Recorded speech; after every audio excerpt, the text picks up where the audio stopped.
नमस्कार, मी आज तुम्हाला मुंबई स्टाईलमध्ये जसा पाणीपुरी बरोबर रगडा पॅटीस मिळतो तो करून दाखवणार आहे। त्याच्यासाठी पाव किलो सफेद वाटाणे एक 6 ते 7 तास भिजवले।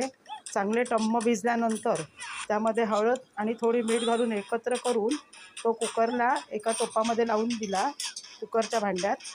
त्याच्यावर मला पॅटीस करण्यासाठी बटाटे हवे आहेत, तर 2 मोठे बटाटे, पण त्या बटाटे पाण्यामध्ये घालायचे नाही, ते असे नुसते वाफावर ताटावरती 2 बटाटे आडवे चिरून त्याला वाफ घेतली। आता 3 ते 4 शिट्ट्या लावायच्या, म्हणजे वाटाणा पण शिजतो आणि बटाटा पण चांगला छान शिजतो। आता त्याच्यासाठी मसाला करण्यासाठी कोथिंबीर, आलं, लसूण, थोडी पुदिना असं त्याचा बारीक मसाला करून घ्यायचा। म्हणजे त्याची चटणी वाटून घ्यायची बारीक, कारण ती चटणी नंतर आपल्याला रगड्यावर टाकता येईल। आणि त्यात थोडंसं 1-2 चमचे पाणी टाकून अशी घट्टसर वाटून घेतली। नंतर ते बटाट्याची साल काढून ते बटाटे किसणीवर बारीक किसून घ्यायचे। बटाटे किसूनच घ्यायचे, म्हणजे त्याच्यामध्ये त्याचे चम्स राहता कामा नयेत। आणि ते गरम असल्याकारणाने जरा चटके लागतात, पण माझ्या नातवाला भूक लागली म्हणून आम्ही ते पटापट केले।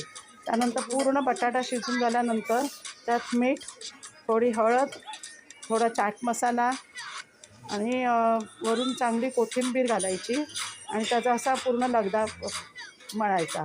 त्याला एकत्र एकजीव करायचा। जर तुम्ही बटाट्यामध्ये पाणी घातलं नाही तर तो छान असा एकजीव होऊन येतो, त्याला बाइंडिंग चांगलं येतं। जर तुम्हाला असं वाटलं की बटाटा थोडासा नरम झाला, कारण प्रत्येक बटाट्याच्यावरती पाण्याचं प्रमाण असतं, तर तेव्हाच एखादं 2 चमचे तांदळाचं पीठ किंवा 2 चमचे कॉर्नफ्लॉवर घालायचं। पण ते पीठ आणि कॉर्नफ्लॉवर घातलं की पॅटीसचा रंग बदलतो। आणि नंतर मग आपली तवा ठेवायचा, तव्यावर थोडंसं तेल टाकायचं आणि हाताला थोडंसं पाणी घेऊन असे चपटे छोटे छोटे पण असे जाडसर असे वडे घालून घेतले। आणि ते वडे आता तेलावरती फक्त फ्राय करून शॅलो फ्राय करणार, म्हणजे मच्छी तळतात तसे ते तळून देणार। ही जर रेसिपी तुम्हाला आवडली असेल तर नक्की कमेंट आणि शेअर करून आणि घरी नक्की करून बघा, कारण गाडीवरती 25 रुपयाला 1 पीस मिळतो, पण आपल्या घरात आम्हाला जवळपास 20 ते 25 सीट झाले। नंतर तो रगडा तयार झाला, त्याला थोडंसं घोटून घेतलं, त्याच्यात ते 3 पॅटीस टाकले।